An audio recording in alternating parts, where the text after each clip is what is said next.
bad. Nigga banged on me. The Unaspiring Rapper podcast. Yeah, the Unaspiring Rapper podcast. We bike. We bike. What's happening with it? Here, see the LA sunshine, the railroads, the trains running by. Gotta love it. City. Back to the city. What's good with you? Oh shit, just cooling, bro. Cooling. Yeah, I turned a year younger this weekend. You know how we do. Reversed in time? Yeah, once you hit 30, you start reversing time and shit. You know what I'm saying? Bro, I ain't past 29 yet. Yeah, that's what I'm saying. So I'm still 29. That's what I always tell people. Niggas ask you how old you are. I say, how old do I look? That's the question. Shit. Right, I'm still getting fucking carded. I know that much. You as old as you look, bro. So people say you as old as you feel. Fuck all that dumb shit. That's not the realistic. Yeah, you look old as you look. you can feel 20 but look 60. You 60. I don't give a fuck what nobody say. Nigga. Bro, I seen a bitch that I went to school with. We was in the same class, bro. That bitch looked about 49, nigga. God damn. I was like, what did the drugs do to you? Bro. That's all it could be. When I was still on IG, I don't know if you remember, I had this one picture of me and like all my homeboys. We won the 8th grade basketball championship. It was like a gang of us sitting around in front of the school with a trophy. And I posted on IG to see if people could recognize me from the picture. But anyway, make a long story short, I have followed all them cats on IG. So I was tagging all these niggas and shit, right? And somebody said we need to redo the picture. You know how people redo the picture like 20 years later? Yeah, bro, niggas, we wouldn't all been able to fit on that picture, my nigga. Some niggas. Damn. Bro. We wouldn't even have fit on the picture, bro. Nah, niggas be looking like shit, bro. On everything. Well, what's good with you? How my quality? I'm straight right now? Yeah, better than what it was when we first started. It looked like it cleared up. Okay. Y'all got the Wi-Fi down there, or that's you? This is just me, the Wi-Fi. I just talked to the cat. He said he should be here tomorrow. What's tomorrow? Tuesday? Yeah, so soon. So what kind of watch is that? What is that? It's actually a surfer's watch. Oh, okay. Yeah, my daughter got me a couple of these and shit. It's called Vesla. They're pretty expensive actually. Like I don't know much about them, but like when I run into white boys, they seem to know about the motherfuckers and shit. Like, oh, you got the, but it gives you like the tides where you at and all kind of weird shit. Oh, okay. Yeah, so like surfers is waterproof up to like I think 500 feet. You know, surfer shit. So gotcha. I like it. They got it for me because I'm allergic to silver and metal. I think I told you, so I can't wear like shit that got the metal bands and shit. Yeah. So I gotta have sporty shit kind of like this in the first place. I got a few of them. I stopped liking those kind of watches a while ago, like the shit with the links and all that. Like, yeah, I like a nice band. I like a cool little band. Yeah, same here. But the fucking battery was hella expensive though, bro. The battery was like $40 God damn. I know. He's like, oh, these have the red battery. It's a good watch. You know the Persian niggas talk at the watch store. Niggas like, yeah, you got to get this one, buddy. And I'm like, fuck, bro. Why them niggas always got the watch store? What's going on with the watches? Nigga, I got the watch store, right? Bro, that's all it is. They got the watch stores out here. Buddy, you know this batteries sweet spot to these like you. Between the watch stores and selling from the Dead Sea, got the Kia. Shit, crazy. They got the perfume. That's all the niggas They got the perfumes too. Yeah, they got that too. Usually the watches and the perfume be together. Perfume, nigga. Hey, buddy, let me smell it. They keep the car like smell this here. Right, and then give you one right after. Like, nigga, my nose ain't even settled yet. They be having a little coffee grounds for you to smell this. Right, to erase your shit. Oh, I'm hitting nigga with the side angle. Nah, as long as you ain't turn around, nigga, in the beginning of the podcast, bro. This nigga had his back turned. Nigga hit record. Nah, you ain't hit record. You started like that, hit record, turned back around, was like, welcome to the Unaspiring Rapper podcast. I'm your host, 210 West. I'm here with my near and dears. Today we'll be reading from the book of Genesis. So you've seen the Joe Budden podcast, I guess you say new shit. Do you notice a difference at all? They got some fresher cameras up in there. I seen that. But for the famous most part, I see a dog running around fucking everywhere now. I think they trolling. I think that's a troll. Like we gonna let because you know the Joe Budden jacking off the dog shit was running around, and so I think that's why they did that to troll. Got it. It's a little annoying and distracting, but yeah, it was to me too. I was like, nigga, they got a whole dog walking behind them niggas. A whole dog walking by. I was like, what are they going on? Yeah, Lassie. Yeah, I'm like, this is crazy. But it appears to be the same shit. Yeah, same shit, same setup. Couple better cameras. It look like is in there. They audio sounds a little better. So does that mean that their shit's no longer on Spotify? Well, you know what? They had mentioned in the first episode, they said that it was still showing up on Spotify. So they corrected it, I guess, after that first one. Gotcha. Okay. After that first one back, I mean, so. Got it. But yeah, I didn't see them on Spotify. Got it. Okay. The podcast game. Who would have ever known, bro? When I was doing this shit when it was called internet radio, right? Internet radio, yep. Internet radio. What was it? I know I asked you this before on the pod. What was the name of that shit again? Blog Talk. Blog Talk Radio, yeah. Yeah. Like, nigga, everybody, homegrown radio was using that shit too. Everybody is pretty much that's been podding since then been using that, yeah. I hated that shit. And the cold part, bro, was that shit was not free, nigga. I was paying every month for that shit. And it's crazy because, like, nobody was appreciative. So I was paying, I think, $40 to $50 every month, right? For 5 years straight, bro. Every month, I was doing the radio show 5 to 6 nights a week sometimes, doing Freestyle Friday, having themes, interviewing major guests. Like major guests, platinum selling artists and shit. And that shit was all in my own pocket. I wasn't making no money out of that shit. So I got tired of doing that shit. And as soon as I got through doing the shit for free, a lane with money to be made came out of that shit. And I got done with the shit. On the Blog Talk Radio? Internet radio, period. Oh, okay. I didn't know that. I'm saying, like, as soon as I kind of got done with it, that's when the podcast term was created, and all of a sudden it was a monetizable, lane. Yeah. No, yeah, you was ahead of the game. I should have got paid for all that shit, bro. Yeah, I bet if you put all that shit together collectively, you could license that shit to somebody. I bet. Right, yeah, the content that I currently have. Right. Yeah. I know. Yeah. You got a lot of good content. I ain't seen all of it, of course, but yeah, you got. It's funny because I'll mention to somebody that I interviewed. You be like, damn, I didn't know you had them on the show. Yeah. Like we talking about Gilly, I think, or DJ Paul or something. Yeah, no, it was Gilly. You interviewed DJ Paul? Yeah. I didn't know that one. Yeah, DJ Paul. You don't even listen to DJ Paul, do you? I didn't listen to Chingy either, but I interviewed Chingy. Okay, but that makes sense. I get it because he was popping at one time. I mean, but I didn't expect a nigga like you to like. I'm gonna go back and watch that because I love to see what you asked him. DJ Paul. But see, I was one of the niggas. I was doing my homework. I didn't try to ask the same shit. Like, well, when did you know music was for you? When did you get that moment where you knew, I can make it? Did you ask him about his arm? Bet you ain't asked that question. Nah, I didn't ask him about his arm, bro. Because that's what I would have asked. That nigga does a great job of hiding that shit on camera. You mean his lack of arm that I asked him about, right? The little arm. The little arm, yeah. You ain't shit, homie. I was curious. I'm like, nigga, what happened? Like, was that a birth defect or how'd that happen? Oh, that's definitely a birth defect. You don't think he was born like that? I never see it. I just know it's like this tiny arm.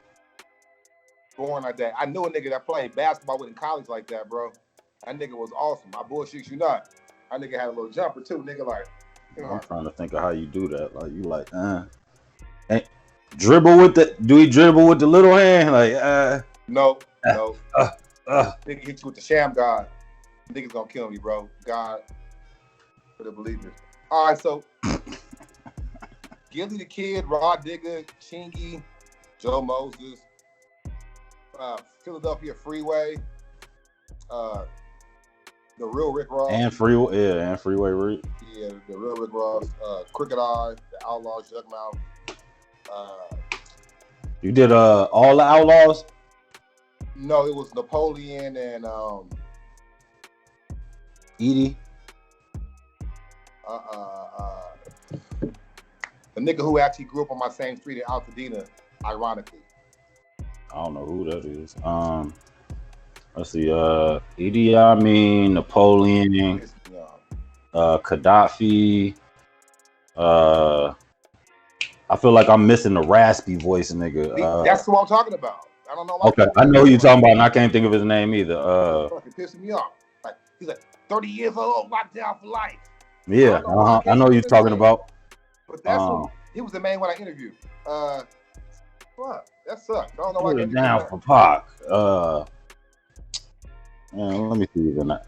That's Goddamn. crazy, yeah. Idi Amin, Gaddafi, Hey, he's Napoleon. the best one. The one I'm talking about is actually the best one. I know the dark ball nigga, right? Right. Because he killed it on Baby Don't Cry. I like this verse the best on Baby Don't Cry. Yeah, he did. You right. That shit gonna bother me, bro. It bothering me too. Hold on, I'm looking it up.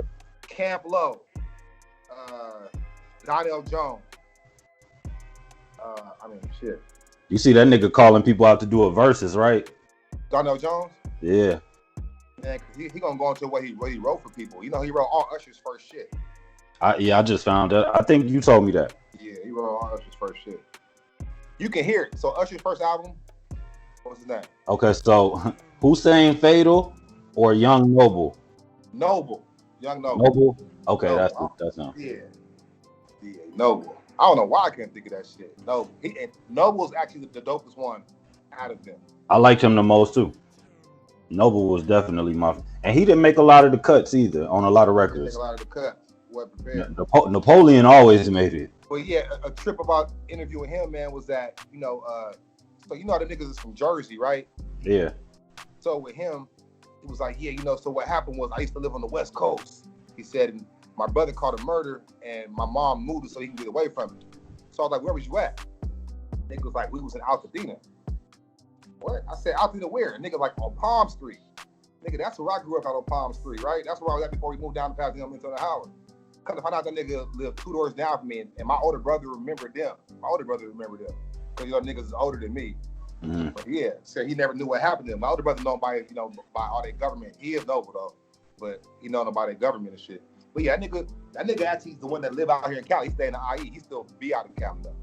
Oh, okay. His roots is actually in Cali. But if you thought they made it sound like the niggas was all from Jersey, right? Like that's what I thought. I thought they was all from Jersey. They all from Jersey, but yeah, he moved out there, but he originally from fucking Dina and shit, which is a trip. So, terminology. And what happened to terminology? Immortal Technique. I know, good question. What happened there? We had the Wu-Tang, or most of the Wu, minus Method Man and RZA, which is, I guess, a lot of the Wu. You said except Method Man and RZA? Yeah. We had you guys, Killer Priest, and no ODB, right? This is when ODB passed. This is 8 years ago. Gilly, I told you. Man, this shit going so slow. Fucking no internet. I can't wait to get my internet back next week. Gilly the Kid. What was he talking about? Little Brother. Gilly the Kid. What was he talking about? He was just talking a lot of shit. I got to start going back, revisiting some of those shits myself, actually. But a lot of times when I was interviewing established rappers, I would have female co-hosts because they always seem to bring out the best. We talked about that. Yeah. Like, especially with Chingy, you know what I mean? So she was acting like she loved everything Chingy did. She ain't not one Chingy song. Nigga, this shit crazy. Is that are those interviews on this channel or that's on your other channel? None. They're not on YouTube at all. They're on the Blog Talk Radio site. They're still there. Oh, okay. Are those all audios? All audios, yeah. Okay, but you got a lot of visual joints too, and that's your visual eyes. This was 210 West Radio, right? Then I had Visual Eyes, which was like basically on camera interviews, like the Joe Budden pull up or the Charlamagne pull up. Okay, gotcha. It's the exact same thing that I was doing 8 years ago, pulling up on an artist, or them pulling up on me and we chop it up and chop game and shit like that about what was going on. In fact, I got one with Trick about a year ago, 2 years ago. Real Nigga Conversations, that's on Vivo. From me and Trick. I seen the Trick one, yeah. From Detroit. But then I also had another project called Ear to the Streets. I don't know if you remember that one. I don't think I knew you at that time. It was around that time. It was after Visualize. I tried to do a little break off. I only did like 3 episodes. But what it was is I was pulling up on people. We would chop it up, and then in between the interview, I was playing music videos and shit.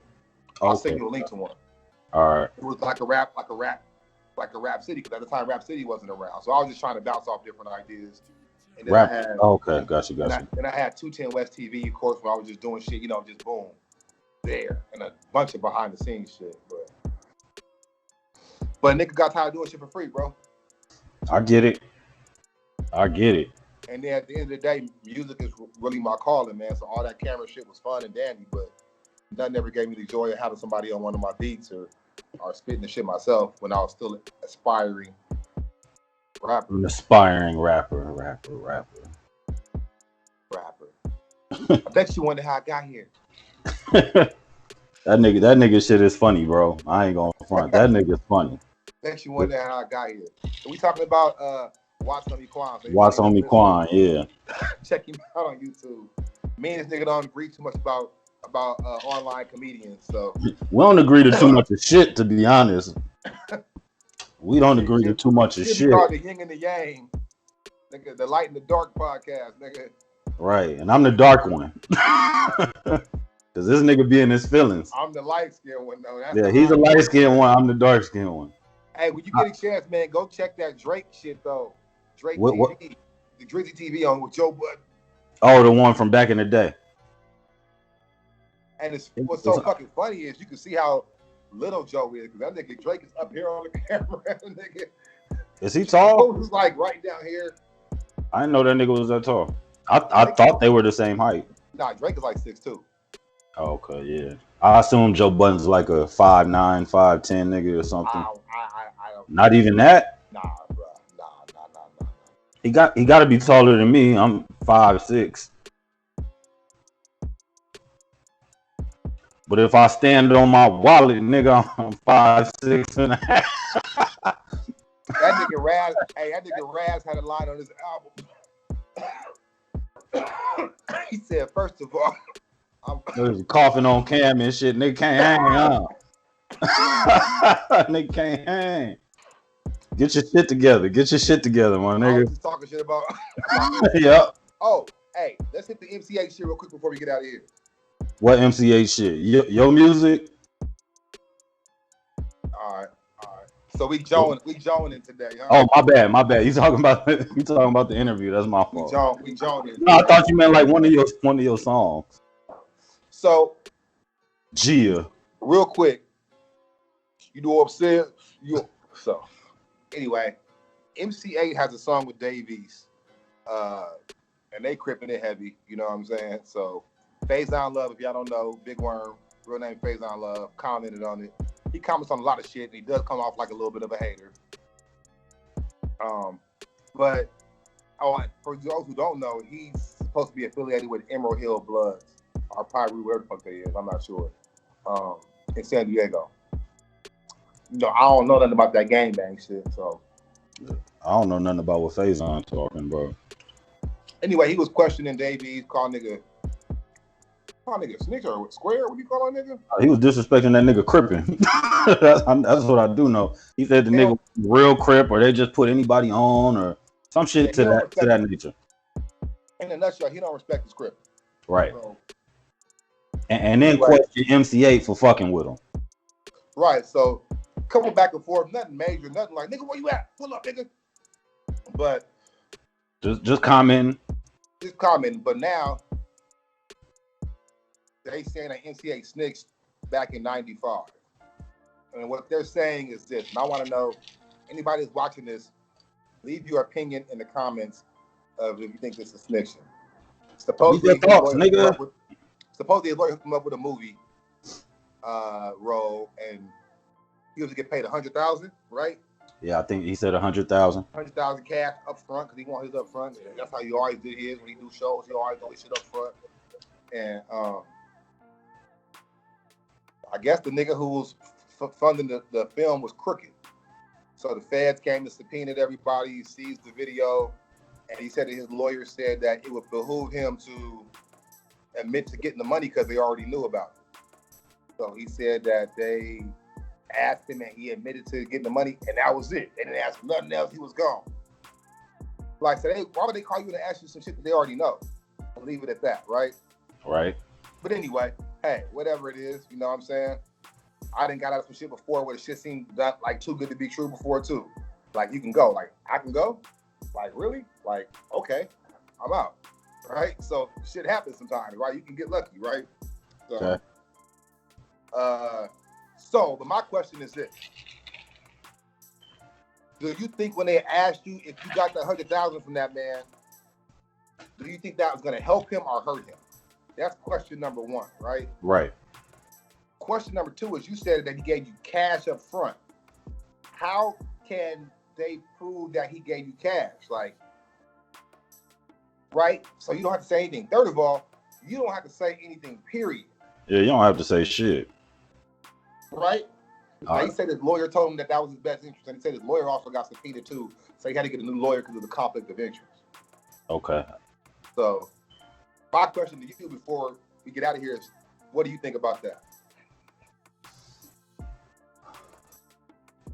I think if he was aware that it was some crooked, like you got paid cash, I would assume this is going off the books.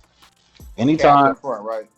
Yeah, most people, when they get paid off the books, it's off the books. That's it.